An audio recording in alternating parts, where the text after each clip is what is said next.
এই কেকটার ছবি আপলোড করার পরে আপনারা সবাই এই টিউটোরিয়ালটা চেয়েছিলেন। সো এটা টিউটোরিয়ালটা একটু বড়, তাই আমি এটা ২ টা পার্ট করেছি। ১ম পার্টটা আমাদের ইউটিউব চ্যানেলে পেয়ে যাবেন, যেটার লিংক আমি কমেন্ট বক্সে দিয়ে দিব।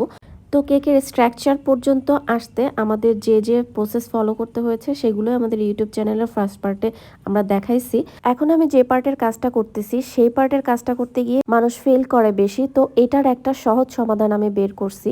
দেখেন, প্রথমে আমি এখানে কেকের গায়ে একটু গানাশ লাগিয়ে নিয়েছি। দেন আমি এখানে একটা হার্ড সেলোফোন পেপার খুব শক্ত করে এখানে কস্টেপ দিয়ে আটকে নিয়েছি।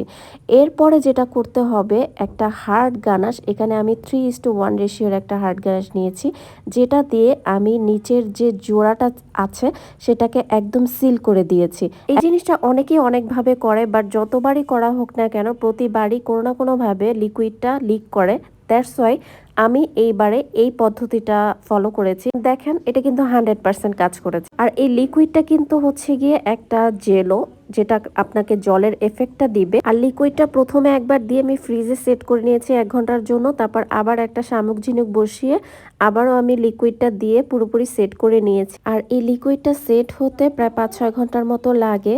আর এটা আমি আগার আগার পাউডার দিয়ে করেছি জেলোটা। তো এখন হচ্ছে গিয়ে এটাকে মোল্ড আউট করার সময় এখন আমি একটা কাটার দিয়ে এই 4 সাইডটাকে খুব সুন্দর করে একটু আলগা করে নিয়েছি, যেটা আমি আগে সিল করে রেখেছিলাম। দেন আমি সাইডটা ক্লিন করার পরে একটা র্যাপিং পেপার দিয়ে খুব সুন্দর করে জেলোটার উপরে বিছিয়ে নিচ্ছি, কারণ এখন আমি যে জিনিসটা অ্যাপ্লাই করব সেটা যাতে এই জেলোটার উপরে না পড়ে। তো এখন হিলগুলোতে ডাস্টিং করার পালা। আর ডাস্টিংটা করেছি আমি এখানে ড্রাইড কোকোনাট ফ্লেক্স দিয়ে। তো এই ড্রাইড কোকোনাট ফ্লেক্সের সাথে আমি কালার মিক্সিং করে নিয়েছিলাম। তো আমি 1 পোর্শন ডার্ক গ্রিন রেখেছি, 1 পোর্শন লাইট গ্রিন রেখেছি এবং দুইটা মিলিয়ে ঝিলে এটার উপর চেপে চেপে লাগিয়ে নিয়েছি। আর স্যান্ড হিসেবে এখানে আমি বিস্কিটটাকে খুব ভালো করে গুঁড়া করে নিয়ে তারপরে জায়গায় জায়গায় এভাবে একটু চেপে চেপে বসিয়ে দিয়েছি।